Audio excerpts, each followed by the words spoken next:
تجارت او صنعت د عبادت یوه برخه ده. تاسې به هم د عبادت په نیت باندې د خپل صنعت او د خپل تجارت ته وده ورکوئ.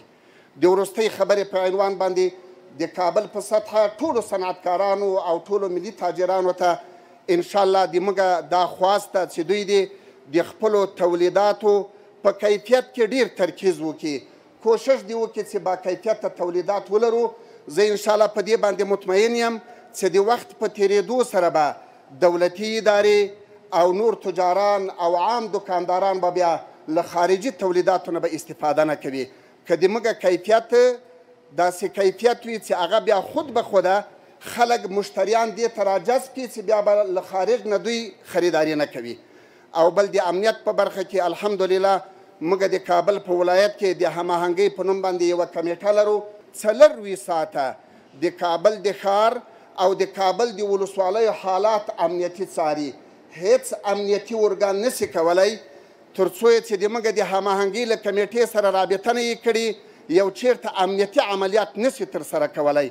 نو د امنیت په برخه کې زه ټولو صنعتکارانو او تجارانو ته ډاډ او اطمینان ورکوم چې انشاءالله د اسلامي امارت ټول مسؤلین د تاسې په خدمت کې دي او بیا خاصتا د کابل ولایت اداره د امنیت په برخه کې د تاسې په خدمت کې ده.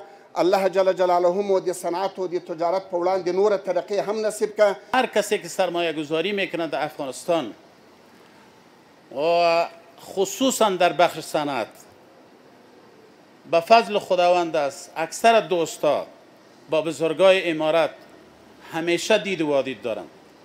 در سفری که من خودم با شیخ صاحب محترم داشتم چند الفاظی که برای ما هدایت کرد براتان میگم و خودتان همراه شیخ صاحب وقتی که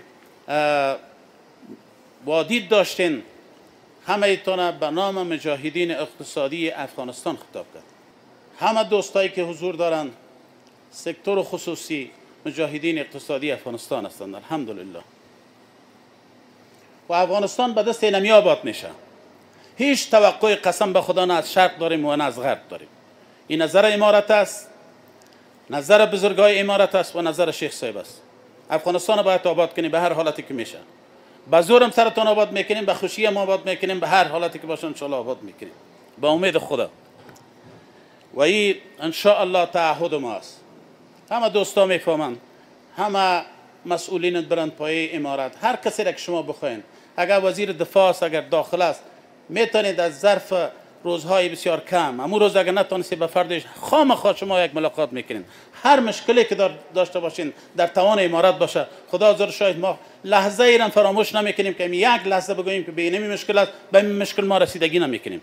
تغافل کنیم، مسئول تلفن خود باشیم، مصروف تلفن خود باشیم، مصروف کامپیوتر خود باشیم. همه ایش اعلام میکنیم، میگم نه، اولین کاری که ما باید بکنیم مسئله حل مشکل سکتور خصوصی ما از ملت ما. سکتور خصوصی که مسائلش حل شد الحمدلله، ملت مسائلش حل میشه به امید خدا.